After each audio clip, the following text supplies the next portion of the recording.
Bonsoir. Aujourd'hui, c'est dimanche 5 janvier 2020.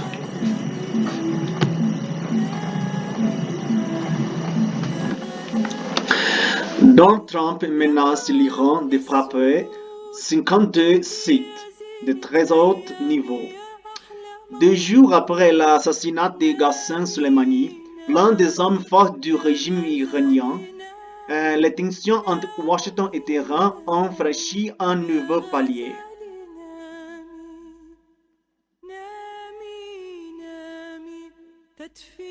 2 jours après l'assassinat de Qassem Soleimani, l'un des hommes forts du régime iranien, les tensions entre les États-Unis et l'Iran ont franchi un nouveau palier, et les appels de l'Union européenne à la désescalade de non-guerre de cours. D'un côté, Téhéran crie vengeance et menace d'une réponse militaire. De l'autre, le président Donald Trump a menacé samedi 4 janvier de détruire 52 sites iraniens. Dans des lieux historiques, c'est la République islamique attaquant du personnel audit objectif américain. Qassem Soleimani, commandant des forces de Al-Quds, brasse des gardiens de la révolution chargé des opérations extérieures de l'Iran et architecte de la stratégie iranienne au Moyen-Orient, a été tué vendredi par une frappe aérienne américaine devant l'aéroport international de Bagdad. Sa mort a choqué la République islamique et suscité des craintes d'une nouvelle guerre au Moyen-Orient. Donald Trump menace l'Iran.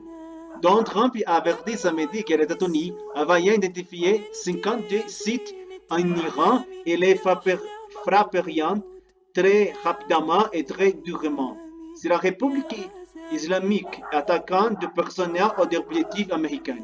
Certains de ces sites iraniens sont de très haut niveau et très importants pour l'Iran et pour la culture iranienne, a-t-il précisé dans un tweet. Le président américain a réitéré peu après dans de nouveaux tweets sa menace. Si l'attaquant encore ce que je leur conseille fortement de ne pas faire, nous les frapperons plus fort qu'ils n'ont jamais été frappés auparavant. M. Trump a souligné que le nombre de 52 correspondait au nombre de lacs américains qui avaient été retenus en otage pendant plus d'un an à partir de la fin de l'année 1979 à l'ambassade des États-Unis à Téhéran. En réaction, l'armée iranienne a déclaré dimanche ne pas croire à une action des Américains, et disant ce genre de choses pour détourner l'attention de l'opinion mondiale de leur acte odieux et injustifiable. L'assassinat du général Soleimani vendredi en Irak. Mais je doute qu'il ait ayant le courage, a déclaré le général Abdurrahim Mousavi, commandant en chef de l'armée iranienne, cité par l'agence officielle Islamic Republic News Agency, IRNA. Le ministre des Affaires étrangères iranien, Mohammad Javad Zarif, a lui mis en garde Donald Trump, affirmant qu'il visait des sites culturels est un crime de guerre, ayant gravement violé les droits internationaux avec l'assassinat de Soleimani. M. Trump menace encore de commettre de nouvelles violations des normes impératives du droit international, a écrit le chef de la diplomatie iranienne sur Twitter. Des roquettes obus tirées sur les zones vertes de Bagdad. Samedi, les factions pour Iran en Irak ont fait monter la pression sur les bases abritant des soldats américains, à l'insu d'une journée de défilé monstre pour les funérailles du général Soleimani. Un soirée a commencé ce qui pourrait être le début de l'escalade tant redoutée depuis les raids qui a pulvérisé vendredi le convoi de Soleimani et d'Abu Mahdi al-Mourandi, le numéro 2 du H.A. Coalition de combat pour Téhéran, désormais intégrante aux forces de sécurité irakiennes. Des rocs à bout de mortiers descendent à bout dans les zones vertes de la capitale, où se trouve notamment l'ambassade des États-Unis.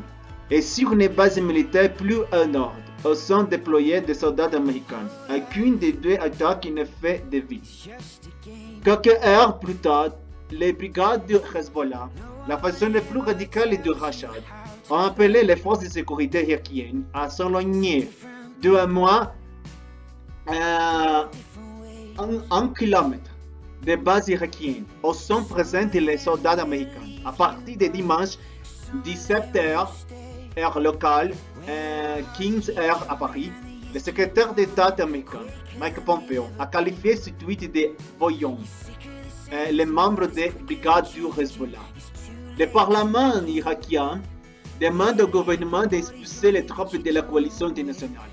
Le Parlement irakien a demandé dimanche au gouvernement de mettre fin à la présence des troupes étrangères en Irak lors d'une séance extraordinaire et retransmise exceptionnellement en direct à la télévision d'État. Et en présence du Premier ministre démissionnaire Abdel Mahdi.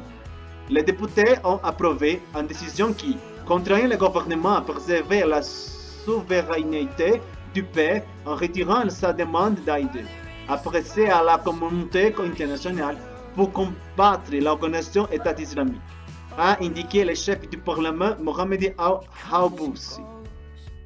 Un peu plus tôt dimanche, la coalition internationale anti-djihadiste avait annoncé suspendre l'entraînement des forces irakiennes et la combat contre l'État islamique, car elle est désormais totalement consacrée à protéger les bases irakiennes qui accueillent ces troupes par peur des représailles. L'organisation du traité de l'Atlantique Nord, OTAN, a également suspendu ses opérations en Irak. Par ailleurs, le ministre des Affaires étrangères irakien a annoncé dimanche avoir convoqué l'ambassadeur américain pour dénoncer des opérations militaires illégitimes menées par les États-Unis qui constituent une violation de la souveraineté du pays, apprendront dans un communiqué du ministère.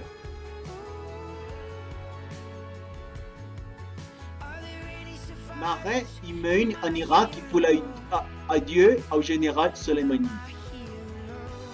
Au premier des 3 jours d'hommage national en Iran, à Qasem Soleimani, des foules monstres ont envahi dimanche les rues Avaz, ouest et de Mashhad, nord-est, où le secours du général est arrivé au cri de « Mort à l'Amérique », un mot d'ordre qui a aussi résonné dans l'enceinte du Parlement iranien et que son chef, Ali Larijani, a qualifié de voix de la nation iranienne. La télévision d'État a diffusé un programme spécial sur cet hommage qui doit se poursuivre à Téhéran lundi, puis à Qom centre, avant la inhumation de la dépouille de l'officier prévue mardi dans sa ville natale de Kerman, sud-est. Lundi sera un jour férié à Téhéran et mardi à Kerman. L'Iran sort la carte du nucléaire. Face aux menaces américaines, l'Iran a également annoncé accélérer les processus pour réduire ses engagements internationaux en matière nucléaire. Compte tenu de la situation créée par la mort de Soleimani, le Conseil suprême de la sécurité nationale doit se réunir dimanche soir pour arrêter une décision finale sur ces points.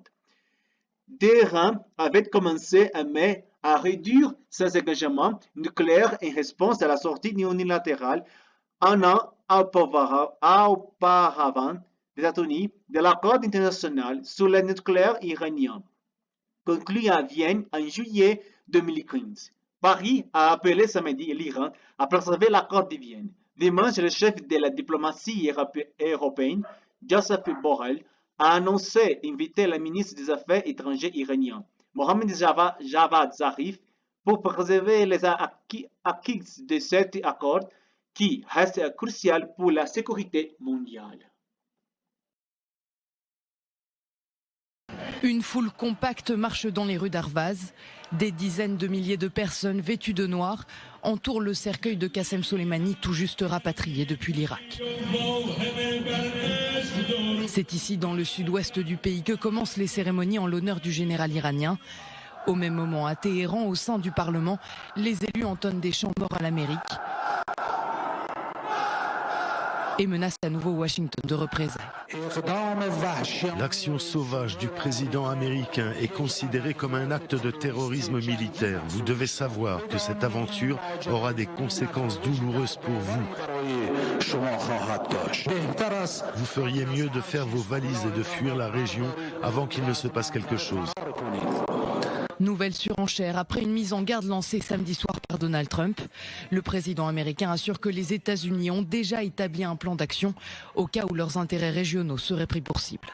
Que ceci serve de leçon et montre que si l'Iran attaque n'importe quel Américain ou actif américain, nous avons ciblé 52 sites iraniens, représentant les 52 Américains pris en otage par l'Iran il y a de nombreuses années.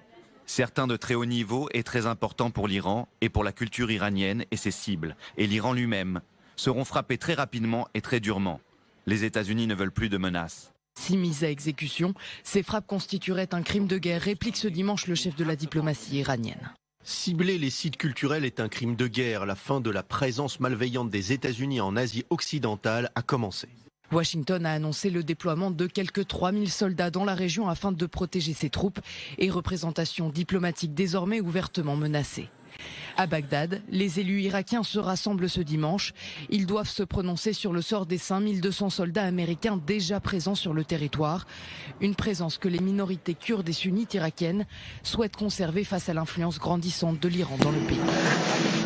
Ho detto in mes dernières vidéos, Trump est fou, malheureusement. Il est fou. Je ne veux pas de nouvelle guerre, la nouvelle guerre mondiale. Je ne veux pas.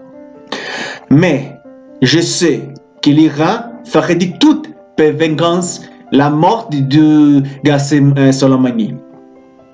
Trump a fait la pire chose en ce moment. Malheureusement, la guerre peut commencer quelques jours, en quelques minutes. Nous devons être préparés. Parce que l'Iran, comme j'ai dit, ferait de tout par vengeance. Non, pour vengeance, non? La mort du général Soleimani. Merci beaucoup pour regarder mon nouvelle vidéo. Un spécial, comme toujours, à mes amis en France, au Canada. Merci beaucoup. À différents pays en Afrique, on parle français. À différents pays, on parle français au monde. Merci beaucoup. Il y a des gens qui ont intéressé aux nouvelles. Notre monde a besoin de paix. J'espère que la paix pouvait continuer. Non, je ne veux la guerre. Bonne nuit, bonjour, bonsoir à toutes et vous. Bon dimanche à toutes. Bon week-end. À bientôt.